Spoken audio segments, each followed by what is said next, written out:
درود و سلام کا نذرانہ پیش ہو اللہ کے بھیجے گئے تمام انبیاء کرام پر، بالخصوص ہمارے اور آپ کے پیارے نبی جناب محمد رسول اللہ صلی اللہ علیہ وسلم پر۔ اللہم صلی علی محمد وعلی آل محمد کما صلیت علی ابراہیم وعلی آل ابراہیم انکا حمید مجید۔ اللہم بارک علی محمد وعلی آل محمد کما بارکت علی ابراہیم وعلی آل ابراہیم انکا حمید مجید۔ حاضرین جمعہ، میرے اسلامی بھائیوں، بزرگوں اور نوجوان ساتھیوں، خطبہ مسنونہ کے بعد آپ کے سامنے قرآن کریم کی ایک مختصر سورہ، چھوٹی سورہ کی تلاوت کی ہے۔ اس سورہ کے اندر اللہ تبارک و تعالی نے اس کائنات کے سب سے بڑے پروفٹ کے بارے میں بتلایا ہے، اور اس کائنات کے سب سے بڑا نقصان، سب سے بڑا خسارہ اور لاس کے بارے میں بتلایا ہے۔ آئیے اس سورہ کریمہ کا ترجمہ سماعت فرمانے، پھر انشاءاللہ باتیں آگے آئیں گی۔ اللہ تبارک و تعالی فرماتا ہے والعصر، قسم ہے زمانے کی، ان الانسان لفی خسر، بے شک سارے کے سارے انسان گھاٹے اور خسارے میں ہیں۔ الا الذین آمنوا وعملوا الصالحات، اللہ نے پہلے کہا کہ سارے کے سارے انسان گھاٹے، خسارے اور لاس میں ہے۔ پھر اللہ نے کہا کہ جن کے اندر 4 کوالٹیز پائی جائیں وہ انسان گھاٹے اور خسارے میں نہیں ہے۔ وہ کون سی 4 کوالٹیز ہے؟ اللہ تبارک و تعالی نے فرمایا الا الذین آمنوا وعملوا الصالحات، جو لوگ ایمان لائے اور جنہوں نے نیک عمل کیا، وَتَوَاصَوْا بِالْحَقِّ وَتَوَاصَوْا بِالصَّبْرِ، اور صبر کی تلقین کرتے رہے، صبر کی وصیت کرتے رہے، اور حق بات کی دعوت دیتے رہے۔ تو جن کے اندر یہ 4 کوالٹیز پائے جائیں وہ انسان گھاٹے اور خسارے میں نہیں ہے۔ تو گویا ہم یہ کہہ سکتے ہیں کہ عقیدہ توحید اس کائنات کی سب سے بڑی دولت ہے، اور جن کے اندر عقیدہ نہ ہو، اور یہ جو 4 چیزیں ہیں، پہلی چیز اور جو اہم چیز ہے وہ عقیدہ ہے، اور باقی کی جو 3 چیزیں ہیں وہ اس ایمان کے وہ برانچز ہیں۔ آپ حق بات کی دعوت دیتے رہیں، آپ صبر کی وصیت کرتے رہیں، آپ نیک عمل کرتے رہیں، لیکن اگر ایمان نہیں ہے تو سب بیکار ہے، عقیدہ نہیں ہے تو سب بیکار ہے۔ لہذا اس کائنات کی سب سے بڑی دولت عقیدہ توحید ہے، اور اس کائنات کا سب سے بڑا نقصان، سب سے بڑا خسارہ اور لاس اس عقیدے سے محروم ہو جانا ہے۔ آپ دنیا میں نہیں دیکھتے ہیں، اسی دار فانی کے اندر، اللہ کے اسی دھرتی کے اوپر اللہ کے کتنے ایسے بندے ہیں جنہوں نے جو اپنے ہاتھوں سے اسٹیچو بناتے ہیں، مورتی بناتے ہیں، اور ان کے سامنے اپنے سر کو جھکا دیتے ہیں، اپنے ماتھے کو ٹیک دیتے ہیں۔ اسی طریقے سے گائے جو ایک حقیر جانور ہے، صرف دودھ دینے والی ہے، اس کی عبادت کرتے ہیں، ان کے سامنے کھڑے ہو کر کے اپنے سر کو جھکاتے ہیں۔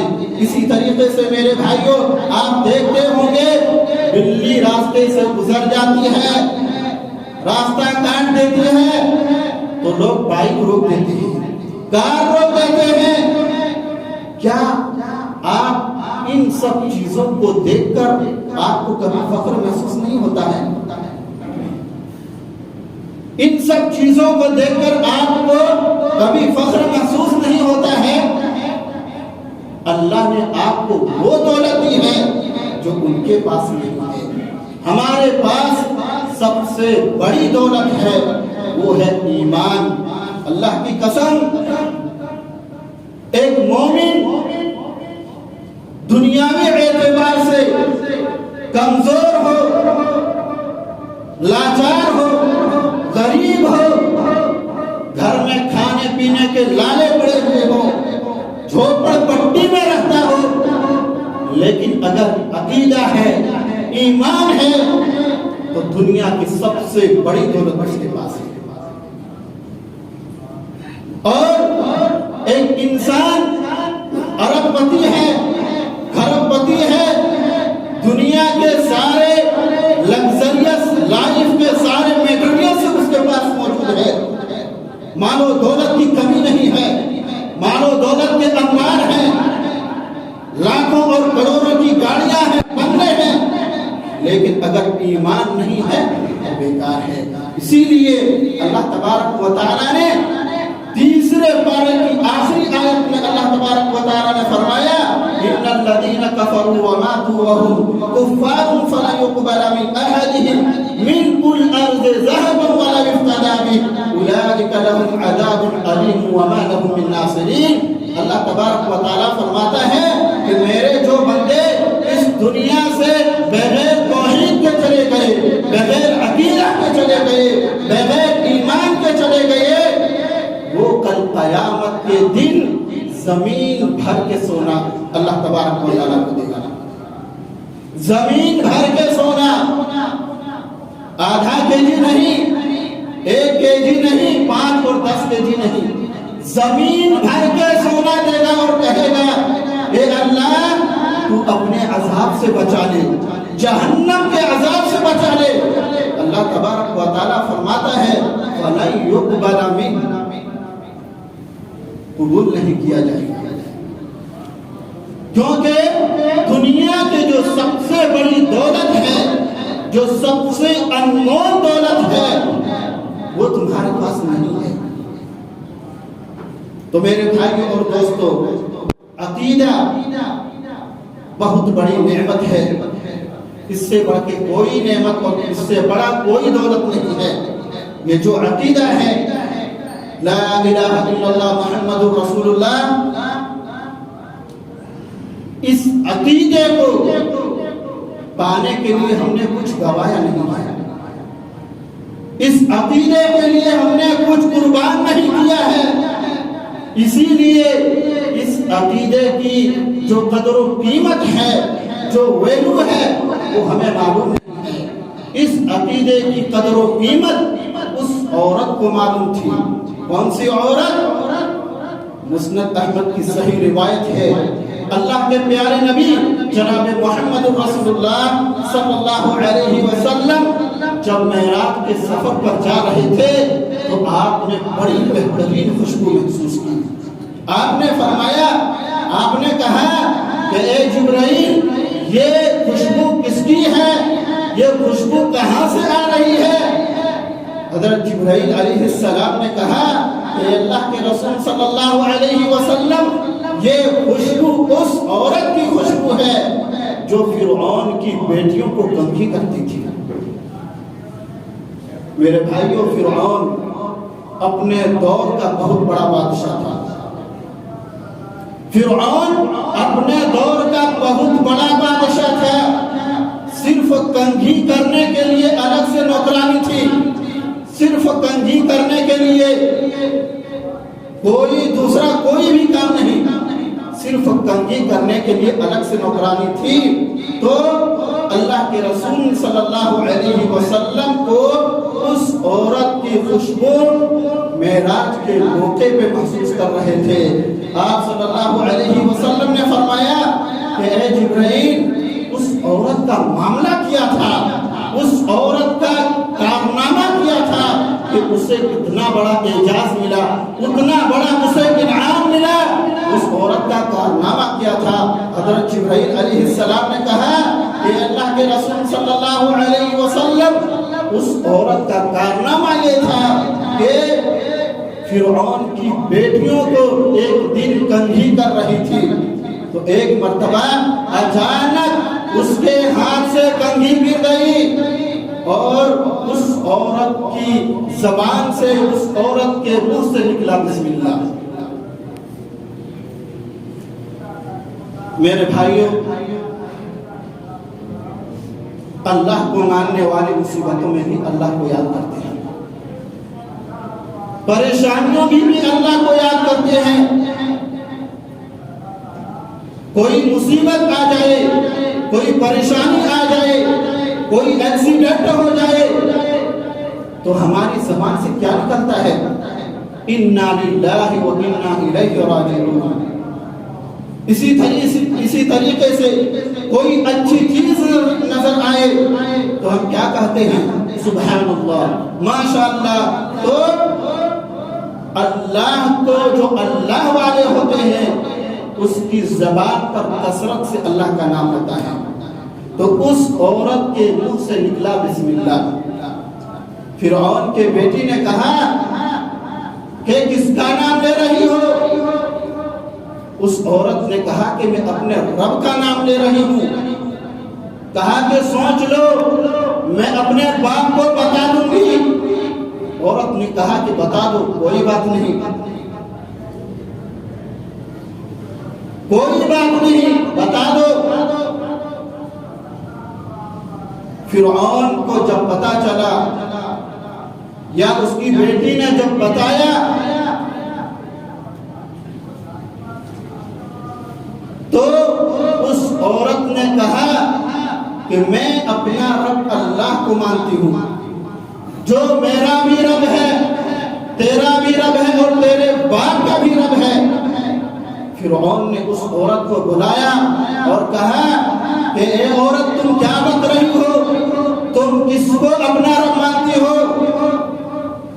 اس عورت نے کہا کہ میں اپنا رب اللہ کو مانتی ہوں۔ فرعون نے کہا کہ تمہاری سزا سزائے موت ہے۔ فرعون نے کہا کہ تمہاری سزا سزائے موت ہے، اور اس عورت کو اور اس کے سارے بچوں کو بلایا اور پہلے ماں کو نہیں مارا، پہلے بچے کو مارا۔ ایک ماں کے لیے بچوں کی موت تو چھوڑ دو، بچے کی تکلیف بھی بہت بھاری گزرتی ہے۔ فرعون نے پہلے ماں کو نہیں مارا، پہلے بچوں کو مارا۔ میرے بھائیوں اور دوستوں، کتنا بڑا سزا کہ پہلے بچوں کو مارا، اس کے بعد پھر اس عورت کو بھی مارا۔ بہرکیف توحید جو ہے وہ انسان کو لیڈر بنا دیتی ہے۔ اگر عقیدہ مضبوط ہو تو انسان لالچی نہیں ہوتا ہے، عقیدہ اگر مضبوط ہو تو آدمی نہیں بکتا ہے، عقیدہ اگر مضبوط ہو تو فرعون سے بھی نہیں ڈرتا ہے۔ وہ غریب عورت ہے، نچلے طبقے سے تعلق رکھنے والی ہے، لیکن اللہ والی ہے، عقیدہ والی ہے، توحید والی ہے۔ فرعون کے سامنے کھڑے ہو کر کے کہہ رہی ہے کہ میں اپنا رب اللہ کو مانتی ہوں، تو جو چاہے کر لے۔ عقیدہ اگر مضبوط ہو تو انسان کسی چیز سے نہیں ڈرتا ہے۔ بہرکیف اسی طریقے سے موسیٰ اور فرعون کا واقعہ آپ نے بارہا سنا ہوگا، لیکن پھر میں سنا دیتا ہوں۔ موسیٰ اور فرعون کا مقابلہ ہوا تھا۔ موسیٰ علیہ السلام نے فرعون کو اور ان کے جادوگروں کو اللہ تعالیٰ کی طرف سے معجزہ دکھایا۔ اپنی عصا کو، اپنے لاٹھی کو پھینک دیا تو وہ بڑا مزدہ بن گیا۔ اسی طریقے سے ہاتھ کی سفیدی دکھائی. اللہ تعالیٰ کی طرف سے معجزہ جب فرعون اور اس کے جادوگروں کو دکھایا تو فرعون نے کہا کہ اچھا جادو دکھا رہے ہو, تم سے بڑے بڑے جادوگر ہمارے پاس آئے. فرعون نے طے کیا کہ مقابلہ ہوگا. چیلنج کیا کہ فلاں دن فلاں ٹائم مقابلہ ہوگا. چونکہ فرعون کو معلوم تھا کہ میرے پاس بڑے بڑے جادوگر ہیں, یہ اس کو تو ہرا ہی دے گا.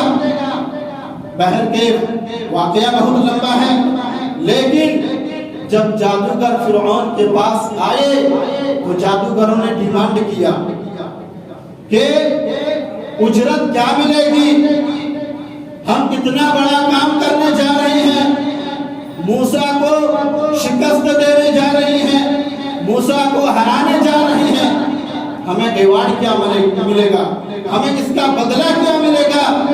تو فرعون نے کہا جادوگروں سے کہ تمہیں ہمارا تقرب حاصل ہوگا, تم ہمارے خاص لوگوں میں شامل ہو جاؤ گے. میرے بھائیوں, ایک بادشاہ اگر کہہ دے کہ تم ہمارے خاص لوگوں میں شامل ہو جاؤ گے تو اس سے بڑا اعزاز اور اس سے بڑا انعام کیا ہو سکتا ہے. بہن کے مقابلہ ہوا.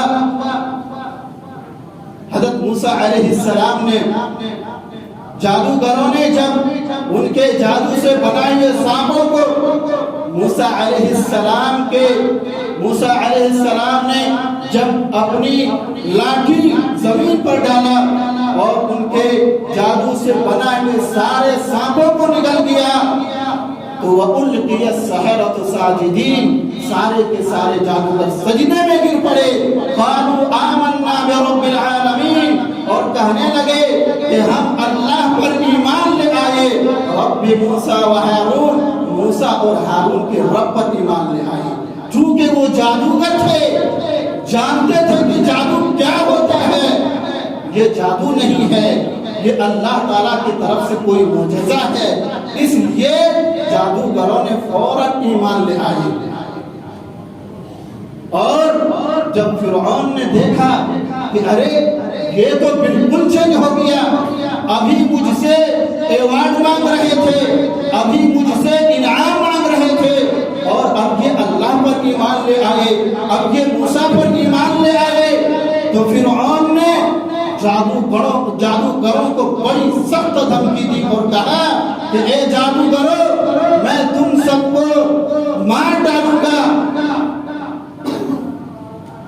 لَأُقَطِّعَنَّ أَيْدِيَكُمْ وَأَرْجُلَكُمْ مِنْ خِلَافٍ ثُمَّ لَأُصَلِّبَنَّكُمْ أَجْمَعِينَ, کہ اے جادوگروں, میں تم سب کو الٹے سائیڈ سے ہاتھ پیر کاٹ ڈالوں گا.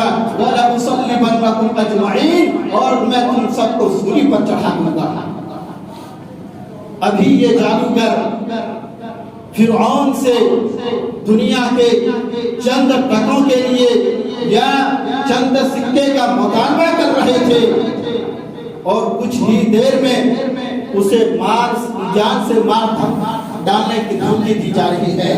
لیکن وہی جادوگروں نے کہا کہ قالوا انا الى ربنا منقلبون, قالوا انا الى ربنا منقلبون, کہ اللہ نے ہمیں جان دی ہے, اگر ہم اللہ کے لیے جان دے دیں گے تو کوئی بات نہیں, نو ٹینشن. قالوا انا الى ربنا منقلبون, ہمیں تو اللہ ہی کے پاس جانا ہے, اگر آج ہم چلے جائیں گے تو توحید کے لیے چلے جائیں گے, اس سے بڑی بات اور کیا ہوگی. یہ ہوتا ہے عقیدہ, یہ ہوتی ہے توحید.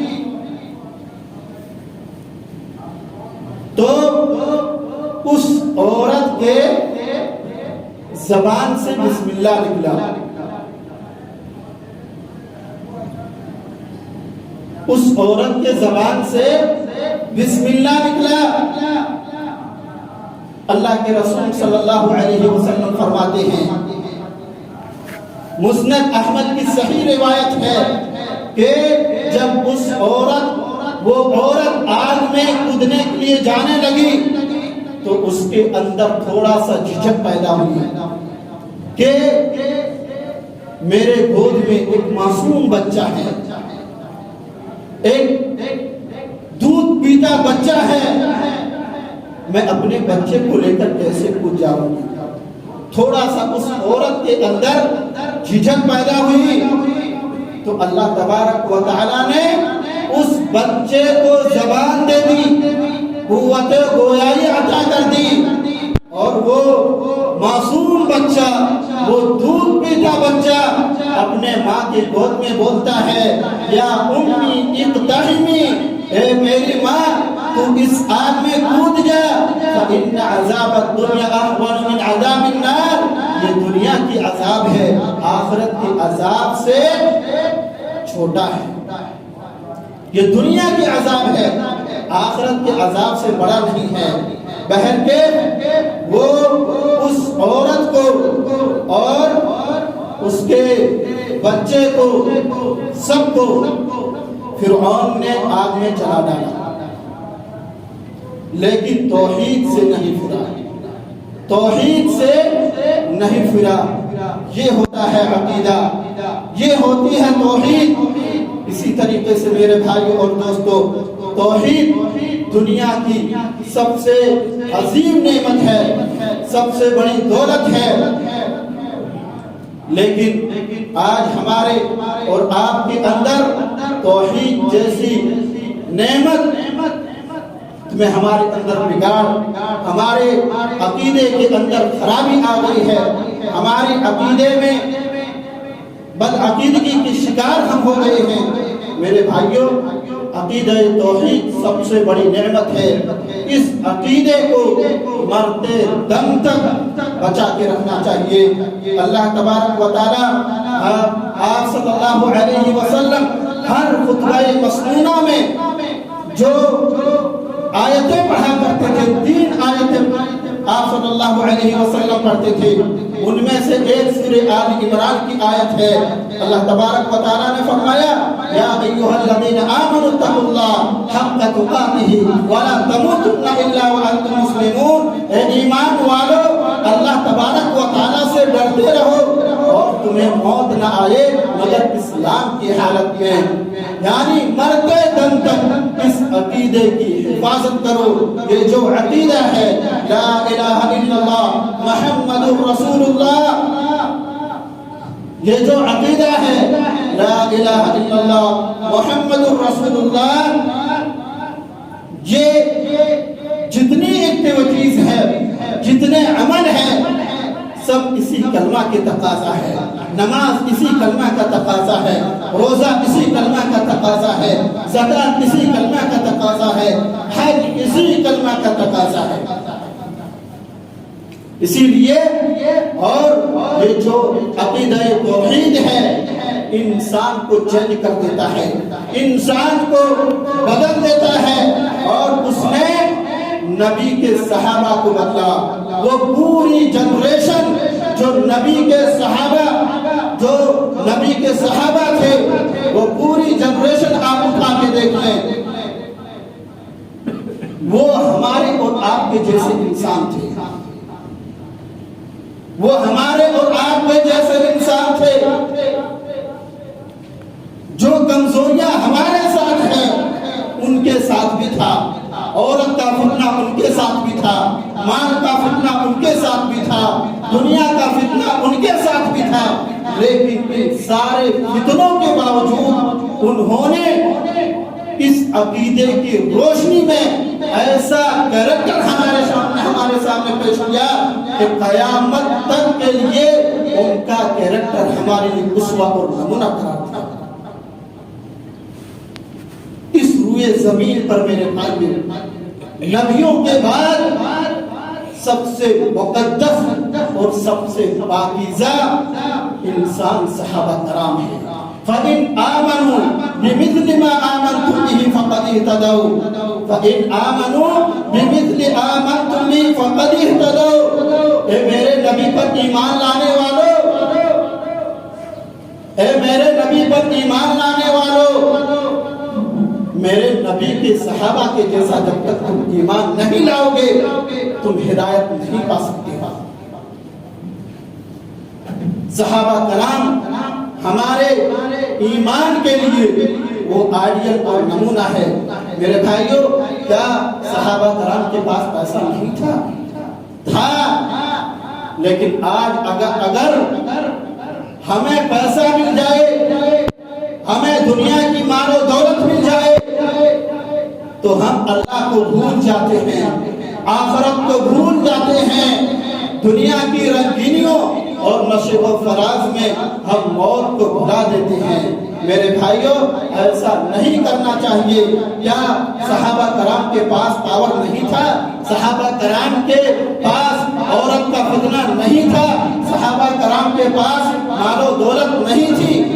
میرے بھائیوں، صحابہ کرام کے پاس عورت کا فتنہ تھا، لیکن جب عقیدہ مضبوط ہو، جب عقیدہ توحید دل میں پیوست ہو جائے، جب دل میں مضبوط ہو جائے، تو پھر دنیا کے جو شہرت ہے اس فتنہ سے بھی بچاتا ہے۔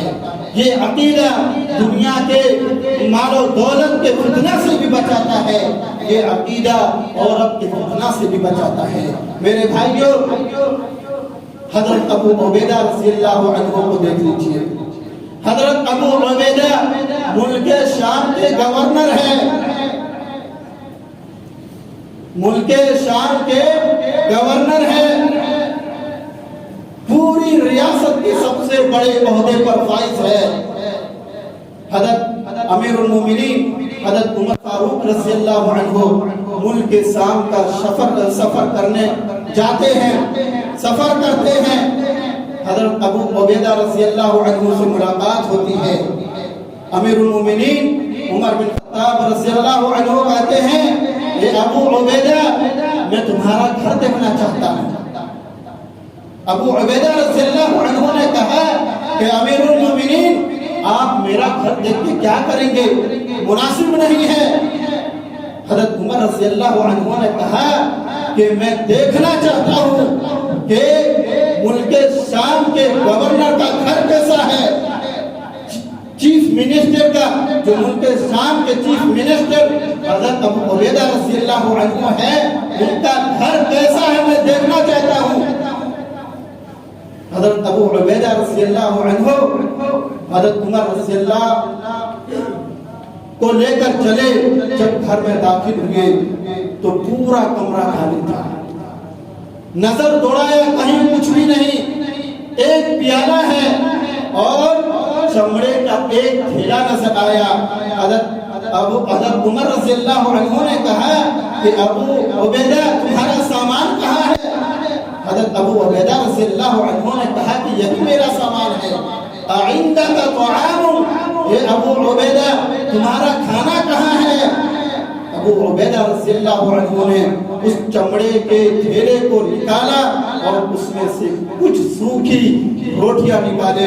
حضرت عمر رضی اللہ عنہ، میرے بھائیوں، اللہ کا بہت بڑا متقی اور پرہیزگار بندہ تھا، بہت بڑا متقی اور پرہیزگار بندہ تھا، لیکن جب حضرت ابو عبیدہ رضی اللہ عنہ کو دیکھا تو حضرت عمر رضی اللہ عنہ زار و تتار رونے لگے، آنکھوں سے آنسو جاری ہو گئے، آنکھوں سے آنسو بہنے لگے اور کہا کہ اے ابو عبیدہ، دنیا نے ہم سب کو بدل ڈالا لیکن دنیا نے تم کو نہیں بدلا، دنیا نے ہم سب کو بدل ڈالا لیکن اے ابو عبیدہ دنیا نے تم کو نہیں بدل پایا، اس لیے کہ ان کے پاس عقیدہ تھا، ان کے پاس توحید تھا، ان کے پاس توحید تھا، اسی لیے دنیا کے فتنے میں مبتلا نہیں ہوئے، دنیا کے کاروبار میں یا دنیا کے مال و دولت میں مگن نہیں رہا۔ آج جیسا آج ہم اور آپ دنیا کے مال و دولت حاصل کرنے کے لیے ہم مگن رہتے ہیں، نمازوں کو اور اللہ کے جو حقوق ہیں ان سب کو چھوڑ کر ہم دنیا حاصل کرنے کے چکر میں رہتے ہیں۔ میرے بھائیوں اور دوستوں، دنیا حاصل کرنا بری بات نہیں ہے، آپ سب سے امیر بن جائیں، سب سے امیر بن جائیں، شریعت منع نہیں کرتی ہے، سب سے امیر ترین آپ انسان بن جائیں، ہماری شریعت منع نہیں کرتی ہے، لیکن مالدار بننے کے ساتھ ساتھ یا دنیا حاصل کرنے کے ساتھ ساتھ اس آخرت کی یاد کرے، اس کی فکر کرے، اس کی تیاری کرے، جہاں ہمیں اور آپ کو ہمیشہ ہمیشہ رہنا ہے۔ یہ دنیا فانی ہے، اس دنیا میں آپ جتنا بھی کچھ کر لیں، جتنا ہی آپ مالدار ہو جائیں، سب اسی دنیا کے اندر محدود ہے۔ اسی لیے میرے بھائی اور دوستو، ان تمام باتوں سے جو خلاصہ معلوم ہوا وہ یہ کہ عقیدہ توحید سب سے بڑی دولت ہے۔ اس دولت کو ہمیں مرتے دم تک محفوظ رکھنا چاہیے یا اس کو حفاظت کرنا چاہیے۔ لیکن آپ آج دیکھیں اکثریت مسلمانوں کی تعداد یہ ہے کہ شرک و بدعت میں مبتلا ہے۔ بڑے افسوس کی بات ہے، بہر کے وقت ہو گیا ہے، اس لیے میں اس کی طرف نہیں جانا چاہتا ہوں۔ اللہ تبارک و تعالیٰ سے دعا ہے کہ ہم تمام لوگوں کو یہ جو عقیدہ ہے اس عقیدے کی حفاظت کرنے کی توفیق عطا فرمائے، اور ہم تمام لوگوں کو کتاب و سنت پر چلنے کی توفیق عطا فرمائے۔ اے اللہ، جو بیمار ہے ان کی بیماریوں کو دور کر دے، جو پریشان ہے ان کی پریشانیوں کو دور کر دے، جو قرض دار ہے اے اللہ تو انہیں قرض چکانے کا کوئی نہ کوئی سبیل پیدا کر دے۔